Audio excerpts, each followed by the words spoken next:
और चलिए अब बात करेंगे मानसून की, क्योंकि राजस्थान में मानसून पर एक बार फिर से संकट के बादल मंडराने लगे हैं। प्रदेश में मानसून का ब्रेक लगातार गहराता जा रहा है, जिससे कि 18 जुलाई तक राज्य में सामान्य से 25% कम बारिश दर्ज की गई है। मौसम विभाग के आंकड़ों के मुताबिक यहां अब तक 137.7 मिलीमीटर बारिश होनी चाहिए थी, वहां महज 103.7 मिलीमीटर पानी ही बरसा है। सबसे गंभीर स्थिति दक्षिण और पश्चिम राजस्थान की है, जहां पाली, सिरोही और जैसलमेर जैसे जिलों में बारिश का कोटा आधा भी नहीं भर पाया है। जयपुर संभाग भी इस बेरुखी से अछूता नहीं है। मानसून की इस सुस्ती ने किसानों की चिंता और पेयजल संकट के खतरे को बढ़ा दिया है।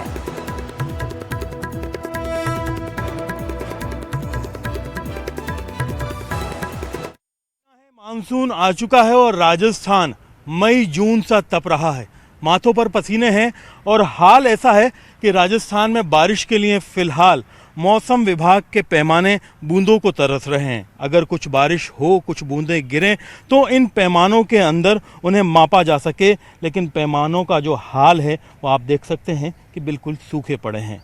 जो साधारण वर्षा मापी है यही नहीं, इसके अलावा अगर आप देखेंगे कि टिपिंग जो बकेट वर्षा मापी है उसका हाल भी यही है, और मौसम की जो हवाएं हैं और हालात हैं वो लगातार अगले 3-4 दिन और सूखा बने रहने के जो संभावना है उसकी तरफ इशारा कर रहे हैं। आप अगर देखेंगे तो यहाँ पर मौसम विज्ञान की अत्याधुनिक ये वर्षा मापी वाली जो लैब है, जहाँ पर ओपन में बाकायदा बारिश को नापा जाता है। यहाँ पर जो सेल्फ रिकॉर्डिंग रेन गेज है, इसके अंदर भी बारिश दर्ज नहीं की जा सकी है। बारिश के लिए जो सही हवा और मॉइस्चर को नापा जाता है वो भी पैमाने इस इंतज़ार में है कि कुछ माहौल बने और बारिश का असर देखने को मिले। आप अगर देखेंगे कि हवा के रुख को देखने के लिए ये तमाम इक्विपमेंट इंतज़ार कर रहे हैं कि बरसात के लिए माकूल माहौल कब बनेगा। राजस्थान में जून से लेकर के 18 जुलाई तक का अगर आंकड़ा देखा जाए तो -21% बारिश हो चुकी है। करीब 133 mm बारिश इस दौरान राजस्थान में दर्ज की जाती थी। करीब 103 mm बारिश अभी तक दर्ज की गई है। पश्चिमी राजस्थान बहुत बुरी तरह से सूखा पड़ा है।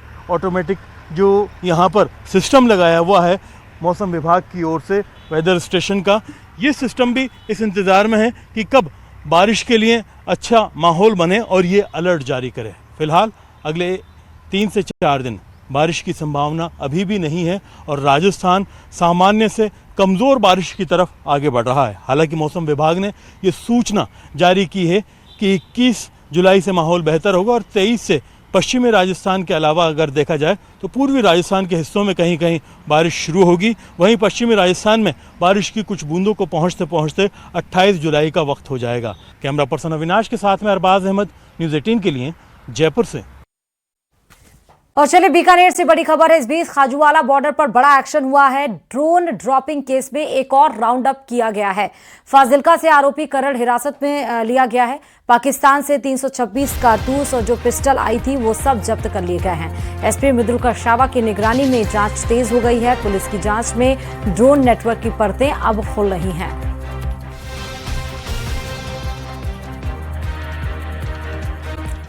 उदयपुर जिले के झाड़ोड क्षेत्र के 7 बच्चों को गोवा में रेस्क्यू किए जाने के बाद उन्हें कथित तौर पर तमिलनाडु ले जाकर धर्मांतरण कराने के आरोपों का मामला सामने आया है।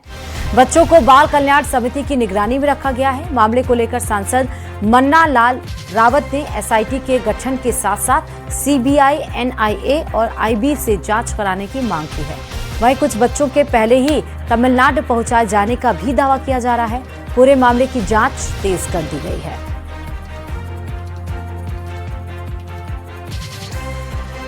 एक खबर आ रही है जिसके अनुसार उदयपुर क्षेत्र के कुछ जनजाति समाज के बच्चों को गोवा में पुलिस ने रोका है और वे बच्चे अभी राजस्थान पहुंचे।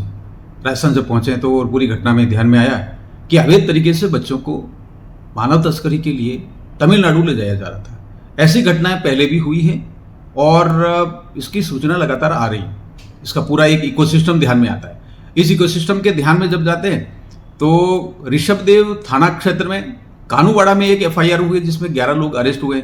उसमें से एक व्यक्ति नेपाल का है, एक पंजाब का है और बताते हैं कि नेपाल वाले में कोई पाकिस्तानी भी सम्मिलित था। इसके साथ ही साथ छत्तीसगढ़ से भी 3 लोग थे। ये लोग क्षेत्र में आते हैं, धर्मांतरण की अवैध गतिविधियां करते हैं, छद्म तरीके से रहते हैं और लोगों में अलगाव पैदा करते हैं। अंततोगत्वा ये विकास की जो गतिविधि है, विकास का जो मार्ग प्रशस्त हो रहा है, उस पूरे तंत्र को रोकने का प्रयास करते हैं, लोगों को गरीब रखने का प्रयास करते हैं। और इधर भ्रष्टाचार के खिलाफ एसीबी का एक ऐसा जोरदार प्रहार सामने आया है जिसने 12 साल पुराने पाप का घड़ा फोड़ दिया। सिरोही से इस वक्त की बड़ी खबर सामने आ रही है, जहां नगर परिषद में हुए बहुचर्चित भर्ती घोटाले पर भ्रष्टाचार निरोधक ब्यूरो ने बड़ा शिकंजा कसा है। साल 2014 में नियमों को ताक पर रखकर की गई बैकडोर नियुक्तियों के मामले में तत्कालीन आयुक्त लाल सिंह राणावत समेत 10 लोगों के खिलाफ कोर्ट में चार्जशीट दाखिल कर दी गई है। बिना किसी विज्ञापन और बिना चयन बोर्ड की अनुमति के चहेतों को रेवड़ियों की तरह सरकारी नौकरियां बांटी गई, जिससे राजकोष को भारी चूना लगा। एसीबी जालोर की इस बड़ी कार्रवाई से महकमे में हड़कंप मच गया है। में 2014 में हुई फर्जी नियुक्तियों को लेकर एसीबी ने शिकंजा कस लिया है। आपको बता दें कि जालोर एसीबी ने स्पेशल कोर्ट में तत्कालीन आयुक्त लाल सिंह राणावत के खिलाफ 9 लोगों को फर्जी तरीके से नियुक्ति देने के मामले में अब जो है चार्जशीट पेश कर दी गई है। देखने वाली बात यह है कि आखिर में 12 साल बाद में ये मामला जो है चार्जशीट पेश हुई है और कब कड़ी लंबी और जो है जांच चली और जांच के बाद में चार्जशीट पेश की गई है और लाल सिंह राणावत के साथ में 9 लोगों के खिलाफ जो है यह पूरा मामला दर्ज किया गया है। अब इस चार्जशीट के बाद में कोर्ट क्या प्रसंज्ञान लेता है वह तो आने वाला समय बता पाएगा, लेकिन सिरोही जिले में इस नगर परिषद में यहाँ पर जेसीबी ऑपरेटर, ड्राइवर, बागवान व कई साथ में 9 कर्मचारियों को जो है फर्जी तरीके से जो है तत्कालीन आयुक्त लाल सिंह राणावत ने नियुक्ति दी थी और राजस्व को भारी हानि पहुँचाई थी, जिसको लेकर शिकायत की गई थी और उनकी जो शिकायत की गई थी, जिसके बाद में एसीबी में मामला दर्ज हुआ। एसीबी मामला दर्ज होने के बाद में जो है अब चार्जशीट पेश की गई है। अब देखने वाली बात यह है कि कोर्ट इस मामले में पूरी तरह से क्या संज्ञान लेता है वह तो आने वाला समय बता पाएगा। कैमरा पर्सन के साथ न्यूज़ 18 के लिए प्रतीक सोलंकी, सिरोही, राजस्थान। से बड़ी खबर है, जहां केवला देव घाना में पांचना बांध का पानी लाने की मांग को लेकर प्रदर्शन हुआ है। फिलहाल घाना पानी की समस्या से जूझ रहा है। विभिन्न संगठनों, नेचर गाइड, रिक्शा चालकों, स्थानीय गांवों के निवासियों ने प्रदर्शन किया है। हर साल 550 MCFT पानी की यहां पर जरूरत पड़ती है। फिलहाल पांचना से पानी नहीं मिलने से घाना को समस्या हो रही है। वैकल्पिक रूप से चंबल से 3 MCFT पानी की समय समय पर जल आपूर्ति होती रही है, लेकिन पांचना बांध से पानी नहीं मिलने पर घाना पर गहरा संकट छाने लगा है, जिसको लेकर आप देखिए प्रदर्शन हो रहा है।